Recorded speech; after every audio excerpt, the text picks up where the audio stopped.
First Corinthians chapter 9, the right of an apostle. Am I not free? Am I not an apostle? Have I not seen Jesus our Lord? Are you not the result of my work in the Lord? Even though I may not be an apostle to others, surely I am to you, for you are the seal of my apostleship to the Lord.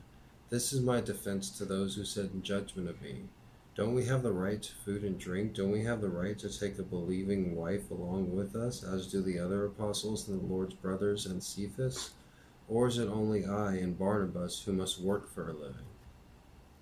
Who serves as a soldier at his own expense? Who plants a vineyard and does not eat of its grapes? Who tends a flock and does not drink of the milk?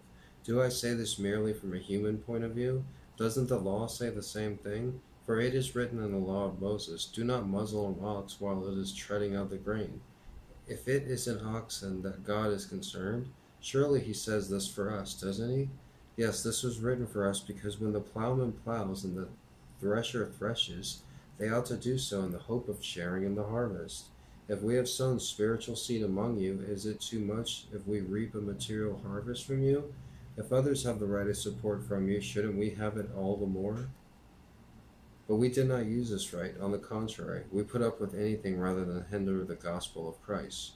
Don't you know that those who work in the temple get their food from the temple, and those who serve at the altar share in what is offered at the altar? In the same way, the Lord has commanded that those who preach the gospel should receive their living from the gospel.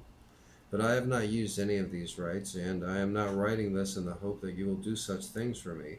I would rather die than have anyone deprive me of the boast. Yet when I preach the gospel, I cannot boast, for I am compelled to preach. Woe to me if I do not preach the gospel. If I preach voluntarily, I have a reward. If not voluntarily, I am simply discharging the trust committed to me. What then is my reward? Just this: in preaching the gospel I may offer it free of charge, and so not make use of my rights in preaching it. Though I am free and belong to no man, I make myself a slave to everyone to win as many as possible. To the Jews I became like a Jew to win the Jews. To those under the law I became like one under the law, though I myself am not under the law, so as to win those under the law. To those not having the law I became like one not having the law, though I am not free from God's law, but I am under Christ's law, so as to win those not having the law. To the weak I became the weak. To win the weak I become all things to all men, so that all possible means I might save some. I do all this for the sake of the gospel, that I may share in its blessings. Do you not know that in a race all the runners run, but only one gets the prize? Run in such a way as to get the prize. Everyone who competes in the games goes into strict training. They do it to get a crown that will not last, but we do it to get a crown that will last forever. Therefore I do not run like a man running aimlessly.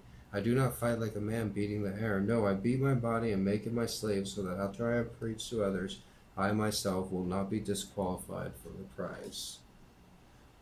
That was 1 Corinthians chapter 9, the rights of an apostle. That was probably one of my favorite chapters of the New Testament. Thank you for watching. If you haven't already, hit the subscribe button, and have a nice night or day or whatever.